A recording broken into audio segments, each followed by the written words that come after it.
వీక్షకులందరికీ నమస్కారం. 2025వ సంవత్సరంలో ఫిబ్రవరి మాసంలో ఏ విధమైనటువంటి గ్రహగతులు ఉండబోతూ ఉన్నాయి? ఎందుకంటే ఈ గ్రహ సంచారం అనేటువంటిది ఫిబ్రవరి దగ్గర నుండి చాలా కీలకంగా మారబోతూ ఉన్నది. ఉదాహరణకి కుజునికి ఉండేటువంటి వక్రగతి పూర్తయిపోతూ ఉండడం, గురునకు ఉండేటువంటి వక్రగతి పూర్తయిపోతూ ఉండడం, అలాగే గ్రహాల్లో ప్రత్యేకమైనటువంటి మార్పులు ఇవన్నీ వెరసి ద్వాదశ రాశుల పైన పూర్తిగా ప్రభావాన్ని చూపబోతూ ఉన్నాయి. ఉదాహరణకి ఈ మాసంలో ఉండేటువంటి గ్రహస్థితిని గమనిస్తే ఫిబ్రవరి నెల 4వ తారీఖు రాత్రి అంటే 5 వచ్చేస్తుంది. 5వ తారీఖుల గాయతూ గురుని యొక్క వక్రగతి పూర్తయిపోతుంది. ఇప్పటి వరకు వక్రించినటువంటి గురువు ఇక రుజుమార్గంలో ప్రయాణం చేస్తూ తన యొక్క సాధారణ ఫలితాలని ఇవ్వబోతూ ఉన్నారు.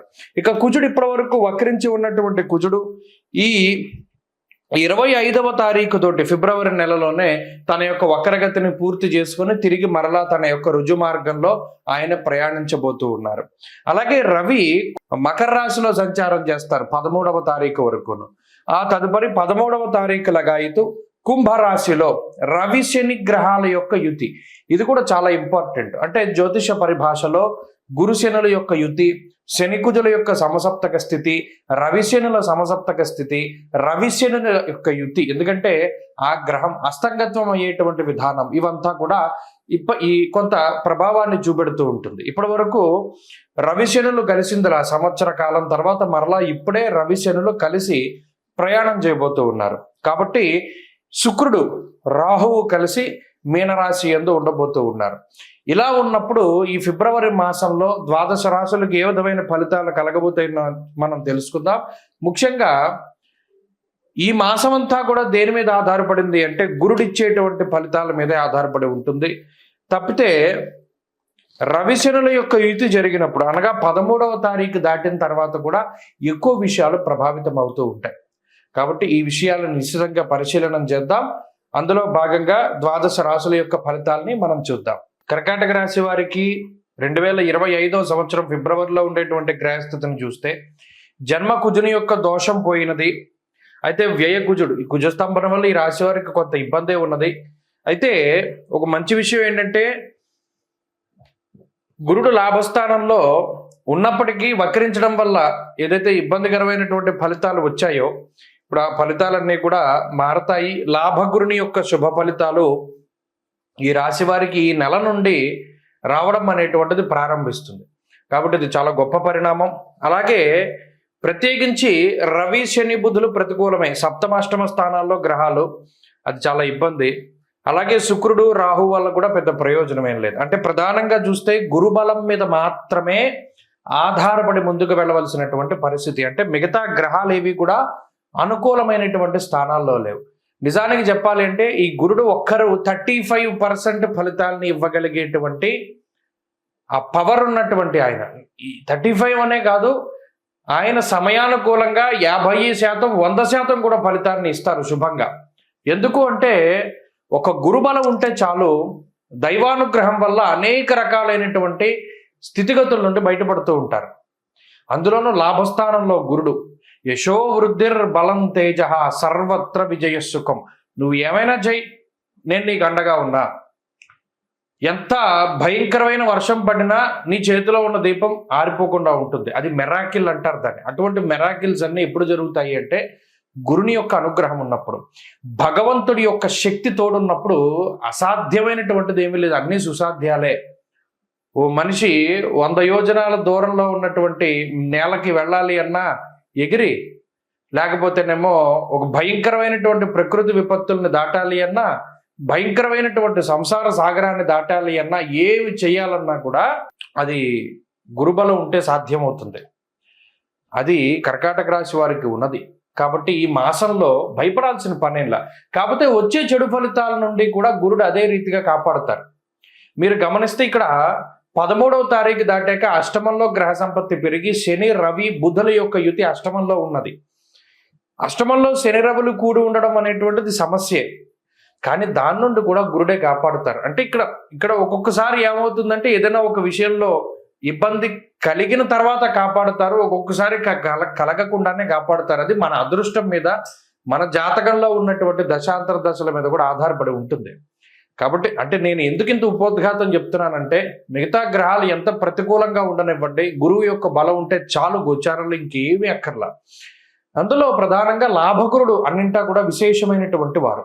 కాబట్టి ఈ మాసంలో ఆ బలం ఉన్నది. తత్ఫలితంగా అటు ఉద్యోగపరంగా కానీ, వ్యాపార పరంగా కానీ, ఆర్థికంగా కానీ, ఆరోగ్యపరంగా కానీ, రాజకీయంగా కానీ అన్నిట్లోనూ కూడా చాలా గొప్ప ఫలితాలు వస్తాయి.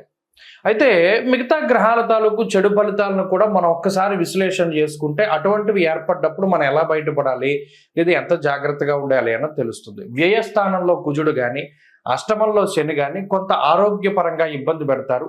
రెండో విషయం ఏంటి అంటే, నానా కార్య విరోధస్య వ్యాధి పీడ ధనక్షయం. అంటే వ్యాధి పీడ ధనక్షయం, ఏదైనా అనారోగ్య సమస్యల వల్ల డబ్బు ఖర్చు అయ్యేటువంటి పరిస్థితిని కలగజేస్తారు, లేదా ఏ కార్యక్రమాన్ని ముందుకు సాగనివ్వరు అనేటువంటి విధంగా ఈ రెండు గ్రహాలు ఫలితాన్ని ఇస్తూ ఉన్నాయి. మరి గురుడు ఏం చెప్తున్నారు, మళ్ళా సర్వత్ర విజయ సుఖం, నువ్వు ఏమైనా చేయి నేను ఫలితాన్ని శుభంగా ఇస్తా. అక్కడ ఈ రెండిటికి పడుతుంది అనమాట. అంటే క్వైట్ కాంట్రడిక్టరీ ఫలితాలని మనం కర్కాటక రాశి వారిలో చూస్తూ ఉన్నాం. ఇక్కడ ఏది బలంగా ఉన్నది అంటే మీకే తెలిసిపోతుంది. ఫిబ్రవరి నెలలోనే ఏదైనా ఒక పని తలపెట్టండి, దానిలో అనేక రకాల అవాంతరాలు వస్తాయి, కానీ చివరికి అది పూర్తి చేయగలుగుతారు. అది మీరే స్వయంగా తెలుసుకోగలుగుతారు, అది నేను చెప్పడం కాదు. కాబట్టి అక్కడ ఏదైనా కార్య విఘ్నం కానీ, ప్రవాసము అంటే స్థానచలనం కానీ, లేదా అనారోగ్యం కానీ ఇటువంటివి ఏమైనా చిన్నగా బాధించవచ్చు, కానీ ఈ నెలలో భయపడాల్సిన పని ఏమిలా. ఇక కొంత డబ్బు ఖర్చు కనబడుతూ ఉన్నది. శుభ కార్యక్రమాలకి ధనాన్ని వెచ్చించేటువంటి పరిస్థితులు ఉన్నాయి. తీర్థయాత్రలు, దైవ దర్శనాలు, ఏదైనా శుభ కార్యక్రమాలు, వస్తువులు, ఆభరణాలు, వాహనాలు ఇత్యాది వాటిని కొనుగోలు చేయడానికి కూడా అవకాశం ఉంటుంది. అలాగే కుటుంబ పరిస్థితులు కొంతగా ఇబ్బంది పెట్టచ్చును. అనగా కుటుంబ సభ్యుల యొక్క ఆరోగ్య విషయమై కొంత శ్రద్ధగా మీరు చూసుకోగలిగితే ఈ మాసంలో కూడా ఇంకా ఏ విధమైనటువంటి సమస్యలు ఉండవు. సమయానుకూలంగా అన్నీ కూడా మీకు మంచి ఫలితాలే వస్తాయి. ప్రత్యేకించి ఏమి రెమెడీ చేసుకోవాలి అంటే, ఒకే ఒక్క రెమెడీ, ఈ అష్టమంలో ఉండేటువంటి శని వ్యయకుజుడికి సంబంధించి కాలభైరవుని యొక్క ఆరాధన చాలా మంచిది. కాలాష్టములు వచ్చినప్పుడు అంటే కృష్ణపక్ష అష్టమి వచ్చినప్పుడు ఖచ్చితంగా కాలభైరవుని దర్శనం చేసుకుని కూష్మాండ దీపం పెట్టండి. ప్రతినిత్యము కాలభైరవాష్టకాన్ని చదువుకుంటూ ఉండండి, మంచి ఫలితాలు సంప్రాప్తమవుతాయి. కుంభమేళ 2025 సంవత్సరంలో మొదటి నెలలో వస్తూ ఉన్నటువంటి అతి పెద్ద హిందూ పండగగా మనం దీన్ని చెప్పుకోవచ్చు. కానీ చాలామంది మనలో అంటే కుంభమేళ అనగానే మనకి నాగసాధువులు కనబడతారు, అలాగే ప్రయాగరాజ్లో జరుగుతూ ఉన్నది, భారీ సెట్టింగులు కనబడుతూ ఉన్నాయి. నిజానికి కొన్ని కోట్ల మంది, 40 కోట్ల మందికి పైగా ఈ కుంభమేళాలో పాల్గొంటారు అని చెప్పి అధికారికంగా వినిపిస్తూ ఉన్నటువంటి మాటలు. అయితే ఇంత పెద్ద ఉత్సవానికి చాలామందికి రీజన్ తెలియదు. అంటే చాలామంది మనలో కుంభమేళానికి వెళ్తున్నాం, మేము స్నానం చేద్దాం అనుకుంటున్నాము, ప్రయాగలో స్నానం చేస్తాము, దాని తర్వాత గయ వెళతాము, దాని తర్వాత కాశీ వెళ్తాము, ఇవన్నీ చెప్తారు. నిజానికి అసలు మనం చేస్తూ ఉన్నటువంటి దానికి పారమార్థికం ఏమిటి అంటే, కుంభమేళ అంటే ఏమిటి, మనం అక్కడికి ఎందుకు వెళ్ళాలి, దానిలో ఎందుకు స్నానం చేయాలి. ముఖ్యంగా పేరు చూస్తే కుంభమేళ, ఇది హిందూ పదం. కుంభ అంటే మనం రాసుల్లో కూడా కుంభరాశి మనకి కనబడుతూ ఉంటుంది. ఒక పురుషుడు ఒక కుండని పట్టుకుని నుంచుని ఉంటాడు, అది కుంభరాశిగా ప్రతీతి. అలాగే మేళ అంటే కలయిక. నిజానికి కుంభమేళ అనే పేరు ఎక్కడి నుండి వచ్చిందంటే, కుండలో ఉన్నటువంటి తేనె, అంటే దీన్ని ముఖ్యంగా అమృతం కింద చెప్తారు. దేవతలు, రాక్షసులు 12 సంవత్సరాల పాటు మందర పర్వతాన్ని ఆధారంగా చేసుకుని పరమేశ్వరుడైనటువంటి మహానుభావుడు శ్రీ మహావిష్ణువు ఆయన కూర్మావతారంలో కింద ఆ పర్వతం కింద ఉండగా వీళ్ళు కవ్వం కింద చేసుకుని ఈ దేవతలు, రాక్షసులందరూ కూడా అమృతం కోసం ఈ పర్వతాన్ని జిలుకుతారు. అదంతా కూడా మనకి తెలిసినటువంటి విషయమే. అయితే ఇలా 12 సంవత్సరాలు ఈ పర్వతాన్ని అంటే ఆ క్షీరసాగరాన్ని మధించిన తర్వాత 12 సంవత్సరాల తర్వాత మనకి అమృతం వస్తుంది. ఈ వచ్చినటువంటి అమృతాన్ని ఎవరు తీసుకోవాలి అనేటువంటి ఈ తోపులాట్లో ఆ కుండలో ఉన్నటువంటి ఆ అమృతము 4 చినుకులు అంటే చిన్న చిన్నవి 4 ప్రాంతాల్లో పడతాయి భారతదేశంలో. ఆ 4 ప్రాంతాలే ప్రయాగరాజ్, ఉజ్జయిని, అలాగే నాసిక్లో ఉన్నటువంటి త్రయంబకేశ్వర్, ఇక 4వది హరిద్వార్. మీరు ఎప్పుడైనా చూడండి కుంభమేళాలు జరిగినప్పుడు ఈ 4 ప్రాంతాల్లోనే జరుగుతాయి. దానికి కారణం ఇది.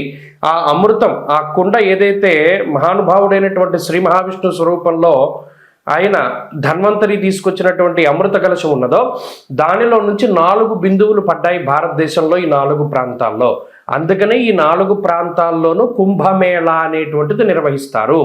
ఫస్ట్ ఆఫ్ ఆల్ ఈ పాయింట్ మనం గుర్తుపెట్టుకోవాలి. ఇక రెండవది, ఎప్పుడెప్పుడు జరుగుతాయండి కుంభమేళా అంటే? ప్రతి కుంభమేళా అంటే ఇందులో మనం ఒకటి గుర్తుపెట్టుకోవాలి, 12 సంవత్సరాలకి ఒకసారి కుంభమేళా జరుగుతుంది.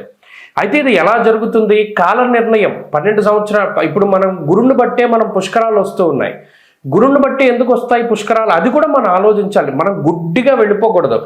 ఓకే, గురుని బట్టి పుష్కరాలు వస్తాయి అంటే ఎందుకు వస్తాయి? ఇక్కడ దేవగురుడైనటువంటి బృహస్పతికి సంబంధించినటువంటి మానము ఒకటి ఉన్నది, అంటే కొలత. బారుహస్పత్య మానము అన్నాం. ఇప్పుడు మనం ఉన్నాము చాంద్రమానాన్ని అనుసరిస్తాం. సౌరమానం ఒకటి ఉంటుంది, బారుహస్పత్యమానం ఒకటి ఉంటుంది. ఇలా కాలానికి ఉండేటువంటి కొలమానాలు ఒక్కొక్క గ్రహాన్ని ఆధారంగా చేసుకుని ఒక్కొక్కటి ఉంటూ ఉంటాయి. ఇప్పుడు ఉత్తరాదిలో ఉండేటువంటి కొలమానం అంతా బారుహస్పత్యమానము, సౌరమానము అంటారు. ఈ సౌరమానం, బారుహస్పత్యమానాల ఆధారంగా సూర్యుడు గురుడికి సంబంధించినటువంటి గ్రహ గమనాలను బట్టే ఈ కుంభమేళా వస్తూ ఉంటుంది. ఈ రవిగురుల యొక్క మార్పులు, ముఖ్యంగా రవిగురులు ఇద్దరూ కలిసి వృశ్చిక రాశిలో ఉన్నప్పుడు ఉజ్జయినిలో ఈ కుంభమేళా నిర్వహిస్తారు. అలా కాక రవి మకర రాశిలో సంచరిస్తూ గురుడు వృషభ రాశిలో సంచారం చేసినప్పుడు ప్రయాగలో కుంభమేళా నిర్వహిస్తారు. అలాగే రవి మేషరాశి యందు గురుడు కుంభరాశిలో ఉండగా హరిద్వార్లో కుంభమేళా నిర్వహిస్తారు. అలాగే రవి గురులు ఇద్దరు కూడా సింహరాశిలో సంచారం చేస్తూ ఉన్నప్పుడు ఆ సమయంలో నాసిక్లో ఉన్నటువంటి త్రయంబకేశ్వర్లో మనకి కుంభమేళా నిర్వహిస్తారు. కాబట్టి ఎప్పుడు పడితే అప్పుడు రావు. ఇందులో 12 సంవత్సరాలకి ఒకసారి కుంభమేళా వస్తుంది. 12 కుంభమేళాలు పూర్తయితే దాన్ని ఒక మహాకుంభమేళా అన్నారు. అంటే ఈ లెక్కన మహాకుంభమేళా ఎప్పుడు వస్తుంది? 12లో 144 సంవత్సరాలకి ఒక్కసారి మాత్రమే మహాకుంభమేళా వస్తుంది. ఈ కుంభమేళా వచ్చింది అంటే ఈ 45 రోజుల పాటు సిద్ధులు, యోగులు, మునులు, ఋషులు, కంటికి కనబడనటువంటి శరీరాలతో తిరుగుతూ ఉండేటువంటి వారు, తేజస్వరూపులు, దేవతలు, యక్షులు, కిన్నెరలు, కింపురుషులు, గంధర్వులు ఎవరైతే ఉన్నారో వారందరూ కూడా ఈ కుంభమేళాలో స్నానం ఆచరిస్తారు. అందుకనే దానికి అంతటి ప్రాధాన్యత. మరి ఇంతమంది మహానుభావులు స్నానం చేస్తూ ఉంటే అందులో కూడా మనం ఆ సమయంలో స్నానం చేయడం ద్వారా ఈ శరీరాన్ని అంటిపెట్టుకున్నటువంటి పాపరాశి అంతా దగ్ధమైపోతుంది అన్నాడు. ఇంకా అంతకు మించి మానవ జన్మకి కావాల్సింది ఏముంది? ఆ స్నానం ద్వారా కుంభమేళాలో ఈ శరీరాన్ని భగవంతుడిచ్చినందుకు, ఈ శరీరంతోనే కాకుండా గత జన్మల్లో చేసినటువంటి సంచిత ఆగామి ప్రారబ్ధ కర్మలన్నింటినీ కూడా పోగొట్టుకోవడానికి ఇదొక అద్భుతమైనటువంటి అవకాశం. స్వస్తి.